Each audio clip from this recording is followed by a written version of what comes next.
अस्सलाम वालेकुम, कैसे हैं आप सब। मेरा नाम है सहर अली। उर्दू स्टोरी चैनल सहर वॉइस में आप सबको खुशामदीद। हमारी वीडियोस आपको अच्छी लगे तो वीडियोस को लाइक करके चैनल को सब्सक्राइब कर दें और नई आने वाली वीडियोस के अपडेट के लिए बेल आइकन को प्रेस कर दें। और आप भी अपनी कोई कहानी या वाक़या हमसे शेयर करना चाहें तो डिस्क्रिप्शन में दिए गए ईमेल एड्रेस पर ज़रूर सेंड कीजिए। आप चाहेंगे तो आपका नाम शेयर किया जाएगा।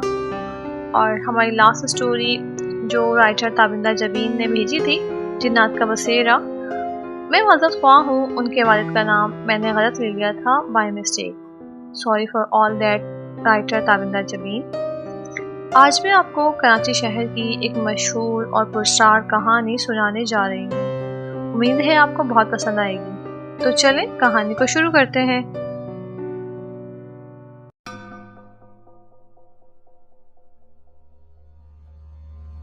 कराची बहुत बड़ा शहर है। इसकी आबादी इतनी ज़्यादा है कि आप जितना भी मुबालगा करके बताएं लोग यकीन कर लेंगे। 1.5 करोड़, 2 करोड़, 3 करोड़, जो चाहे कह लें चल जाएगा। लेकिन कराची शुरू से ऐसा नहीं था। पाकिस्तान बनने से पहले ये एक छोटा सा शहर हुआ करता था। इसकी आबादी लगभग 50-60 हज़ार से ज़्यादा नहीं थी। लेकिन पाकिस्तान बनने के बाद चूँकि शहर मुल्क का दारुल हुकूमत बना और बंदरगाह होने की वजह से यहाँ रोज़गार के मौके भी बहुत थे, इसलिए न सिर्फ बाहर से आने वाले महाजरीन बल्कि पूरे पाकिस्तान से लोगों ने इस शहर का रुख किया। फिर इस शहर में कोई ऐसी ख़ास बात भी है कि जो यहाँ आता है वो इसी का होकर रह जाता है। चुनांचे शहर की आबादी तेज़ी से बढ़ना शुरू हो गई और बढ़ती बढ़ती करोड़ों तक पहुंच गई। तो बात यह है कि इस करोड़ों के शहर कराची में जहां बहुत सारे इंसान बसते हैं, जहां इन इंसानों की बहुत सी कहानियां हैं, वहां कुछ ऐसी पुरस्कार और गैर मरे मखलूक़ात भी हैं जिनकी कहानियां लोग सुनाते हैं। इन्हीं माखलूक़ुल फितरत कहानियों में से एक कहानी मैं आपको सुनाती हूँ। कराची के मरकजी सड़क शार फैसल, जो पहले ड्रेक रोड कहलाती थी, उस पर सर्दियों की रातों में भटकने वाली एक रूह की कहानी बहुत मशहूर है। ये एक ऐसी लड़की की रूह है जो दिसंबर की यकबस्ता और वीरान रातों में शार फैसल पर लाल कोठी स्टॉप के करीब आधी रात के वक्त लोगों को टहलती हुई नजर आती थी। अब तो इस शहर में इतना ट्रैफिक, इतना शोर और इतना फितफरी है कि इस बेचारी की रूह अब शायद ही किसी को नजर आए। लेकिन कई साल पहले वो किसी न किसी को हर साल नजर आ जाया करती थी।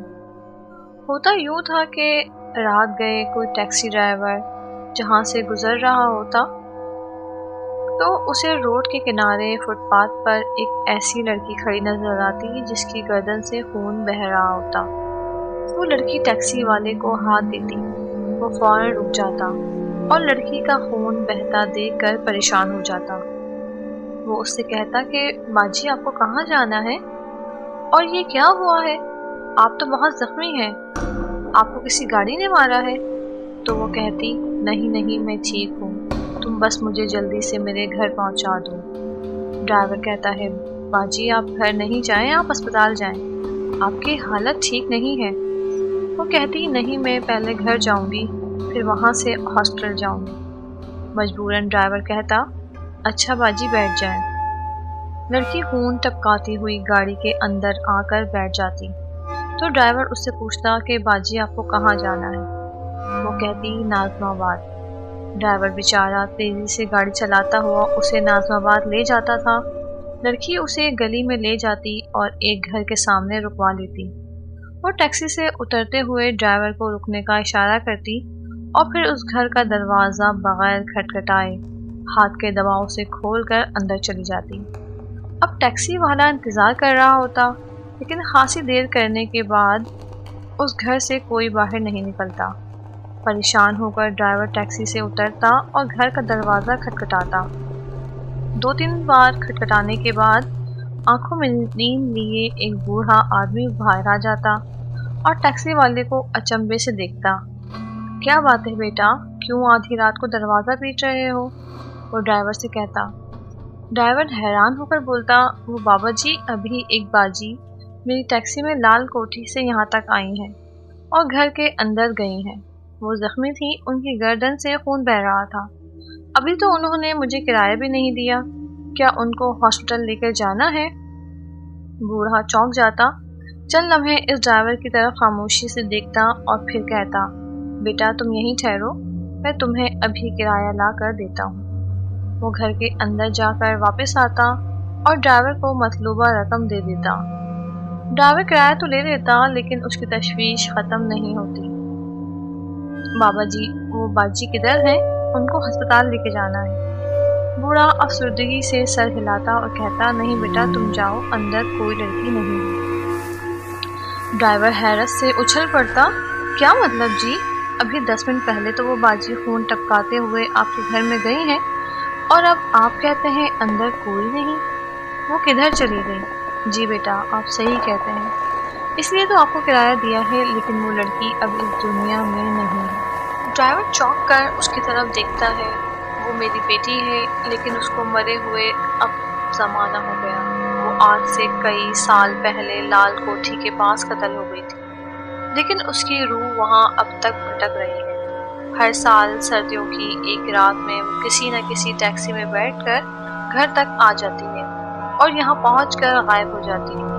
तुम छोड़ो इस बात को, तो अपना किराया लो और जाओ। ड्राइवर बेचारे की तो घिकी बन जाती है। वो खौफ से लरसता कांपता सीधा अपने घर की तरफ भागता है और अगले कई दिन तक बुखार में मुब्तला रहता है। अच्छा, तो अब ये सारी कहानियाँ झूठी हैं या सच्ची? इससे तो सारे कदीम बाशिंदे वाकिफ हैं। असल बात क्या है ये किसी को नहीं मालूम। लाल कोठी की इस भटकती रूह पर किताबें भी लिखी गई हैं और इस पर बड़ी दास्तान आराइयाँ भी की गई हैं, लेकिन जिस शख्स के साथ खुद हकीकत में ये वाक़या पेश आया हो वो आम तौर पर नहीं मिलता। क्या आप भी कराची से वाकिफ हैं और कोई कहानी कराची से जुड़ी हुई आपको मालूम है या याद है तो हमसे ज़रूर शेयर कीजिए।